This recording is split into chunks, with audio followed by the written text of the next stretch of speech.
excusez-moi, je veux juste passer. Merci.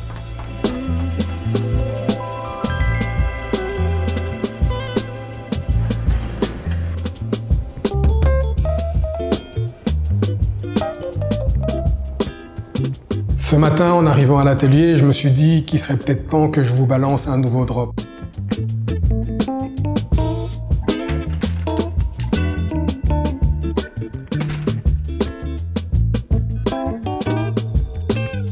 Les beaux jours arrivent et j'avais envie de vous faire quelque chose de simple. Des t-shirts. Mais comme souvent, les choses ne se passent jamais exactement comme prévu.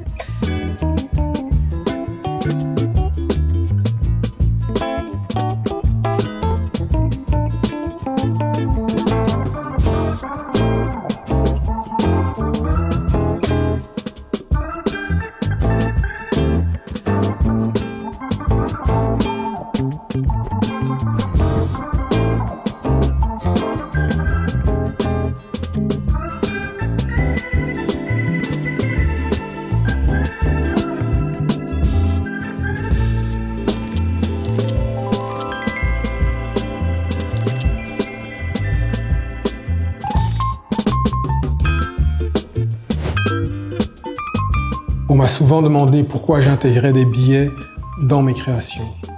Ce billet pourrait circuler, il pourrait voyager de main en main, mais ici, il s'arrête.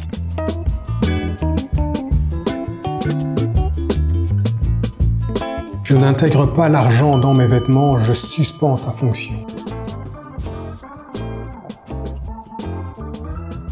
Le billet n'est ni cousu, ni percé, ni modifié, il est simplement placé sous un film protecteur.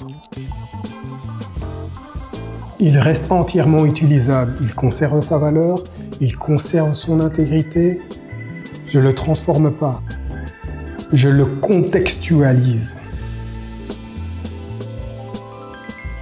Quand j'ai commencé à créer mes pièces, je cherchais un moyen de les authentifier. Je ne voulais pas un simple certificat imprimé. À l'époque, il n'y avait pas encore tous ces systèmes numériques qu'on voit aujourd'hui. Pas de NFT, pas de blockchain utilisé pour l'art. Alors je me suis posé une question simple. Qu'est-ce qui existe déjà et que personne ne peut falsifier facilement? Un billet possédait déjà tout ce que je recherchais.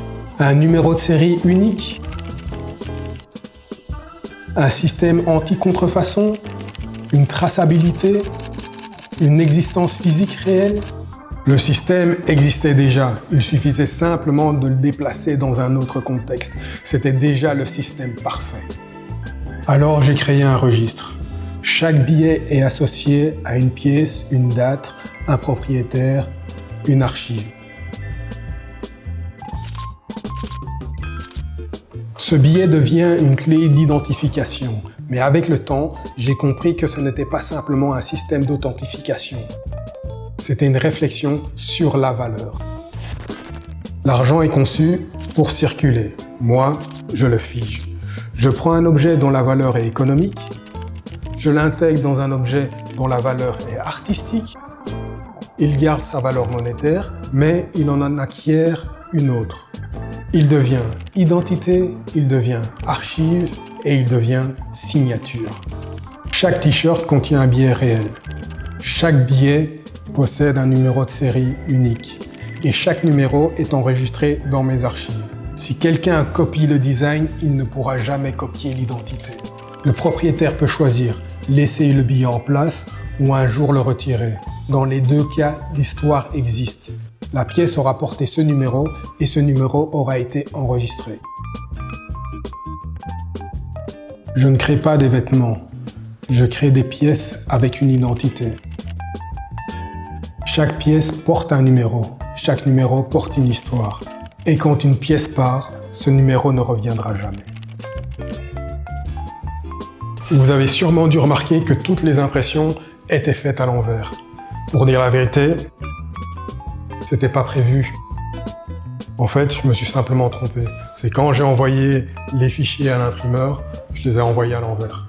Et plutôt que de refaire tout un fichier, de tout recommencer en fait, je me suis dit j'allais garder ça comme ça et j'allais simplement l'appeler Reverse. Donc le drop s'appelle Reverse.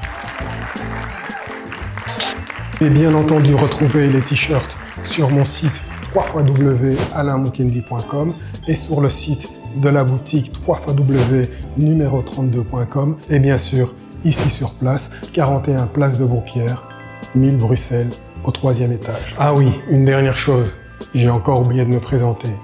Je m'appelle Alain Mukendi.